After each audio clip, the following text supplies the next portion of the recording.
आपके साथ मैं मानसा मलिक। भारतीय सेना प्रमुख जनरल मनोज मुकुंद नरवणे ने आज आईएनएस कवरत्ती को भारतीय नौसेना के सुपुर्द कर दिया। पनडुब्बी रोधी प्रणाली से लैस ये स्वदेशी युद्धपोत आईएनएस कवरत्ती कई मायनों में बेहद खास है। आईएनएस कवरत्ती के भारतीय नौसेना में शामिल होने से उसकी ताकत और अधिक बढ़ गई है। ये दुश्मन के रेडार से बचा रह सकता है, साथ ही परमाणु और रासायनिक हमलों में भी निर्णायक भूमिका निभा सकता है। नौसेना के बेड़े में शामिल हुआ INS Kavaratti, made in India जंगी जहाज। यह है बारूदी सुरंग टेक्नोलॉजी से लैस स्वदेशी युद्धपोत आईएनएस कवरत्ती। समंदर की लहरों पर राज करना है तो समंदर की गहराई का अंदाजा होना जरूरी है। दुश्मनों को काबू में रखना है तो समंदर की तरह अथाह ताकत का होना जरूरी है। भारत का स्वदेशी युद्धपोत आईएनएस कवरत्ती, जिसे समंदर का बाहुबली भी कह सकते हैं, आज भारतीय नौसेना में शामिल हो गया। भारतीय सेना प्रमुख जनरल मनोज मुकुंद नरवणे ने आईएनएस कवरत्ती को भारतीय नौसेना के सुपुर्द किया। पनडुब्बी रोधी प्रणाली से लैस ये स्वदेशी युद्धपोत आईएनएस कवरत्ती कई मायनों में खास है। ये एक स्टील्थ वॉरशिप है। इसका अर्थ है कि ये दुश्मन के रडार की पकड़ में नहीं आ सकता। इसका design directorate of naval design ने तैयार किया था और इसको कोलकाता के garden research ship builders and engineers ने तैयार किया है। युद्धपोत में 90% देसी उपकरण लगाए गए हैं। इस युद्धपोत में ऐसे सेंसर लगे हैं जो पनडुब्बियों का पता लगाने के साथ साथ उनका पीछा करने में सक्षम है। साथ ही ये आसानी से रडार की पकड़ में नहीं आ पाता। आईएनएस कवरत्ती का नाम 1971 में बांग्लादेश को पाकिस्तान से मुक्ति दिलवाने वाले अभियान में अहम रोल निभाने वाले युद्धपोत आईएनएस कवरत्ती के नाम पर रखा गया है। इसकी लंबाई 109 मीटर और चौड़ाई 12.8 मीटर है।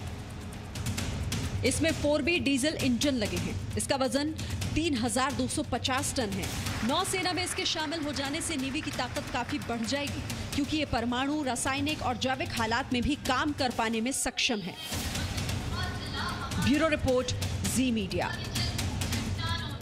और अब एक ऐसी खबर जो देश के हर नागरिक में गर्व की मात्रा को डबल कर देगी। ये देश के बहादुर जवानों का हौसला और बढ़ा देगी। स्वदेशी एंटी टैंक गाइडेड मिसाइल नाग को सेना में शामिल करने की दिशा में एक कदम और आगे बढ़ाया गया है। भारत ने गुरुवार को वॉरहेड के साथ नाग एंटी टैंक गाइडेड मिसाइल के अंतिम चरण का सफलतापूर्वक परीक्षण किया।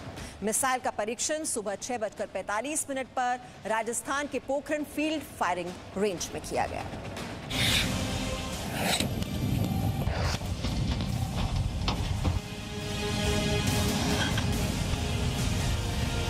धरती से आकाश तक चीन पर प्रहार।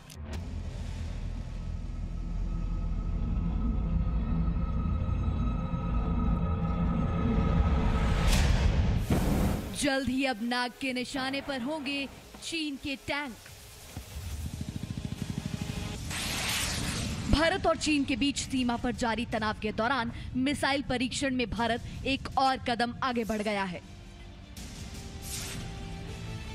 डीआरडीओ यानी defence research and development organisation के साथ मिलकर सेना ने पोखरण रेंज में नाग मिसाइल का अंतिम परीक्षण किया है, जो पूरी तरह से कामयाब रहा।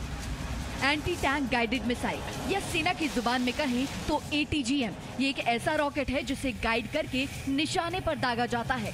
भारत ने 1980 के दशक में इंटीग्रेटेड मिसाइल डेवलपमेंट प्रोग्राम शुरू किया था। अग्नि, पृथ्वी, आकाश और त्रिशूल के साथ नाग मिसाइल भी इस प्रोजेक्ट का हिस्सा थी। नाग मिसाइल प्रोजेक्ट 30 साल पुराना है, लेकिन अब इसमें सफलता मिल रही है। अच्छी बात यह है कि आज इसकी दुनिया की सबसे बेहतरीन एंटी टैंक मिसाइलों से तुलना की जा सकती है। तीसरी पीढ़ी की नाग मिसाइल 4 किलोमीटर की दूरी तक हमला कर सकती है। अब ये मिसाइल सेना में शामिल किए जाने के अंतिम चरण में पहुंच चुकी है। वर्ष 2018 में सरकार ने सेना के लिए स्वदेशी नाग मिसाइल खरीदने को मंजूरी दी थी। तब सरकार ने नाग मिसाइल के लिए 524 करोड़ रुपए मंजूर किए थे। इसके तहत सेना के लिए 300 से ज्यादा नाग मिसाइल खरीदी जाएंगी। इसमें 25 नामिका कैरियर व्हीकल भी होंगे जो नाग मिसाइल से लैस होंगे। भविष्य में सेना करीब 8000 नाग मिसाइल के लिए ऑर्डर दे सकती है।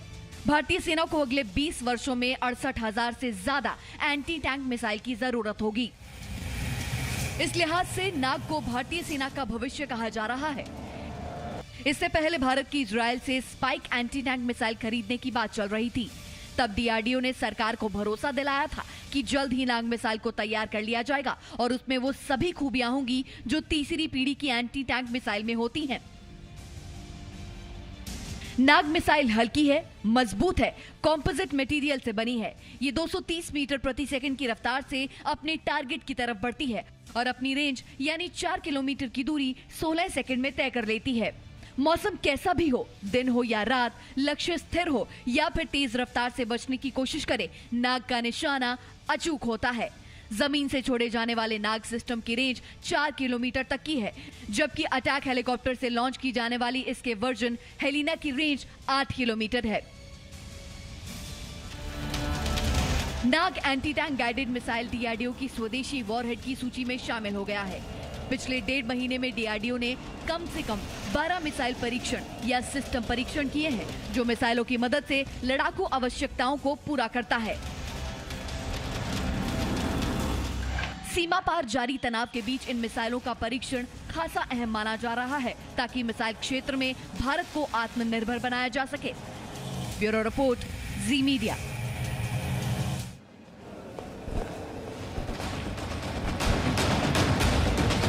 भारत ने मिसाइल नाग का अंतिम सफल परीक्षण किया। मिसाइल को बनाने के लिए जितने टेस्ट होने थे वो पूरे हो गए हैं और ये मिसाइल सेना में शामिल होने के लिए तैयार है। लाइट वेट, मजबूत और कॉम्पोजिट मटेरियल से बनी है नाग मिसाइल। मिसाइल को छोड़ने के बाद दुश्मन के लिए इसे रोकना असंभव है। नाग की रफ्तार उसे तत्काल दुश्मनों के टैंक के करीब पहुंचा देती है। 230 मीटर प्रति सेकंड की रफ्तार से नाग 4 किलोमीटर की दूरी सिर्फ 16 सेकंड में तय कर लेती है। मौसम कैसा भी हो, दिन हो या रात, लक्ष्य स्थिर हो या फिर तेज रफ्तार से बचने की कोशिश करे, नाग का निशाना अचूक होता है। जमीन से छोड़े जाने वाले नाग सिस्टम की रेंज 4 किलोमीटर तक है, जबकि अटैक हेलीकॉप्टर से हमला करने वाली हेलिना मिसाइल की रेंज 8 किलोमीटर है। करीब 2 दशक पहले नाग मिसाइल का पहला टेस्ट किया गया था। उसके बाद से अब तक इस प्रोजेक्ट ने कई उतार चढ़ाव देखे हैं। जिस तरह से पोखरण में इसने फिर से सफलता की उड़ान भरी, आप कह सकते हैं कि नाग का पुनर्जन्म हो गया है।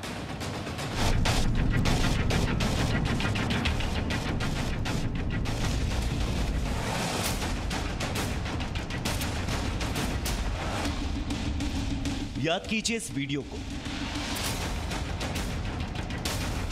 ये नियंत्रण रेखा पर आतंकवाद को तबाह करने वाली वो तस्वीरें हैं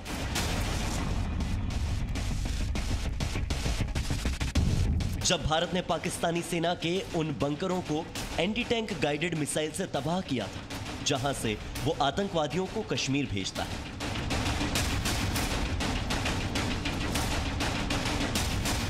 और अब ये देखिए,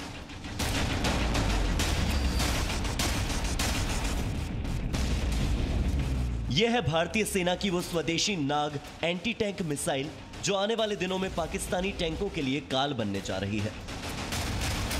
फायर कीजिए और भूल जाइए, टारगेट का सर्वनाश तय है। डीआरडीओ ने पोखरण फील्ड फायरिंग रेंज में इसका सफल परीक्षण किया है। नाग मिसाइल ने लक्ष्य पर अचूक निशाना लगाया। नाग एक एंटी टैंक मिसाइल सिस्टम है जो कि हमारी जो BMPs हैं उसके ऊपर माउंट करके पहले हम कॉम्बैट व्हीकल वर्जन लाएंगे जो कि BMP पे माउंट करके और दुश्मन के टैंक पे फायर किया जा सके।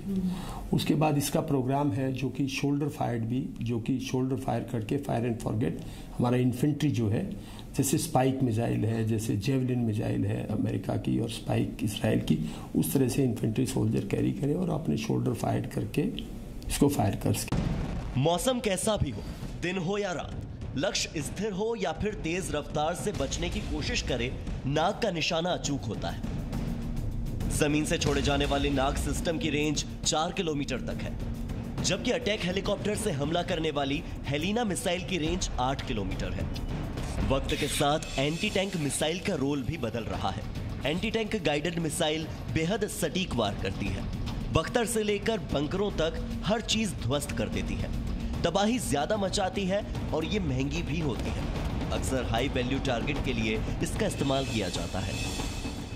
एंटी टैंक के लिए इसकी रेंज जो है वो 4000 to 5000 500 kilometre 4 to 5 kilometre range, 4000 to 5000 metres range जो है उस पर फायर एंड फॉरगेट, मतलब कि दुश्मन का एक बार अगर आपने टैंक देख लिया, उस पर लॉक इन किया, आपने फायर कर दिया, तो अब आप इसको ट्रैक नहीं करने की आवश्यकता नहीं है। अब आप एमिंग मार्क को वहाँ फायर मिसाइल के अंदर अपने आप सब कुछ है कि वो टैंक पे जाके दुश्मन का टैंक अगर अपनी पोजीशन चेंज करता है, इधर उधर होता है, तो उसको डिस्ट्रॉय कर देगी। तो ये इसकी काबिलियत है।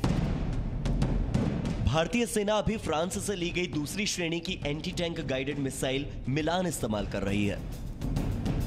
साथ में रूस से ली गई कॉन्कोर्स मिसाइल और कॉर्नेट मिसाइल भारत के पास है, लेकिन ये तीनों दूसरी जनरेशन की मिसाइल है, जबकि सेना के बदलते स्वरूप और डॉक्ट्रिन को देखते हुए जरूरत अब तीसरी पीढ़ी या उससे आगे की तकनीक की है। इंटीमेट बैटल है, उसके लिए तो बहुत लॉन्ग रेंज है। जो टैंकों की जो बीएमपी टैंकों की जो बैटल है असली बैटल तो क्लोज रेंज पे फायर होती है। और इन्फेंट्री सोल्जर के लिए शोल्डर फायर मिसाइल के लिए इसकी 3500 रेंज है, which is very good range, बहुत अच्छी रेंज। डीआरडीओ ने सिर्फ नाग मिसाइल ही नहीं, उसको ले जाने वाला एक वाहन भी तैयार किया है। नाग मिसाइल कैरियर यानी नमिका इन्फेंट्री फाइटिंग व्हीकल की तर्ज पर बना एक टैंक नाशक है। इसमें एक बार में 12 मिसाइलें रखी जा सकती हैं, जिसमें 8 रेडी टू फायर मोड यानी हमला करने के लिए हमेशा तैयार होंगी।